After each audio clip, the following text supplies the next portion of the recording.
Welcome back to Strides to Solutions. I'm Esther Adams, and today we're diving into a topic that sits at the intersection of everyday experience and clinical psychology: the relationship between chronic frustration and depression.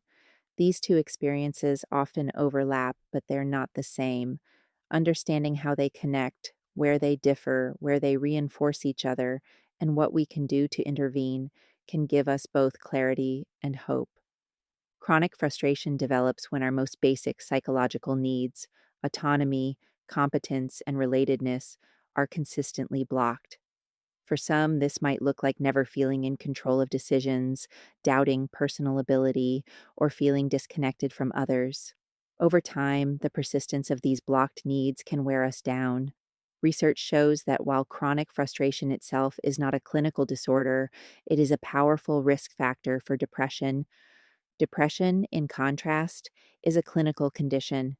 It is characterized by ongoing low mood, loss of interest or pleasure, and changes in thinking, feeling, and even physical health. While frustration and depression can feel similar at times, depression is broader and deeper. It disrupts functioning across many areas of life. One of the strongest bridges between frustration and depression is rumination. When frustration builds, we may replay disappointments in our minds, looping over what went wrong or what should have happened. While rumination can feel like problem solving, it often leads to increased hopelessness and negative self talk, paving the way for depressive symptoms. Studies confirm that rumination, particularly brooding, is a key mechanism by which frustrated needs contribute to depression. On a biological level, chronic frustration activates stress systems in the brain and body. Research highlights changes in regions like the prefrontal cortex and habenula, which are involved in motivation and mood regulation. Prolonged stress can also trigger inflammation in the body, which is increasingly linked to depression. These findings show that frustration doesn't just live in the mind, it leaves fingerprints in the brain and the immune system as well. But it's not inevitable. Not everyone experiencing chronic frustration becomes depressed. Social support plays a critical buffering role. People who feel connected and supported often cope more effectively with ongoing stress. Personality traits also make a difference.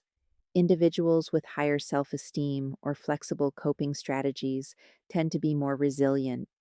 Context matters too, whether someone is a student under academic stress, an older adult facing isolation, or a worker in a high demand job. The way frustration translates into depression can differ. Interventions that target need satisfaction show promising results. That means creating opportunities for people to regain a sense of autonomy, rebuild competence, and strengthen relationships. Cognitive behavioral strategies that interrupt rumination, mindfulness practices that calm the nervous system, and therapeutic settings that validate and support can all reduce depressive symptoms. Early identification is especially powerful. Catching chronic frustration before it evolves into depression allows for more effective prevention. The research is clear. Chronic frustration and depression are not identical, but they are deeply connected. Recognizing this link empowers us to treat frustration not as a minor annoyance, but as a signal worth addressing. It's both a warning light and an opportunity for prevention, for resilience, and for better mental health outcomes. Thank you for joining me today on Strides to Solutions. Chronic frustration and depression share many threads, but understanding their differences helps us respond with clarity and compassion. If you find yourself stuck in cycles of frustration, or if you notice the signs of depression, know that these are not weaknesses. They are signals that your needs deserve attention.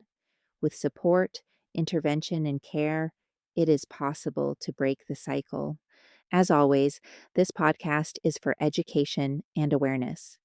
If you are experiencing symptoms of depression, please reach out to a qualified mental health professional. You don't have to walk through it alone.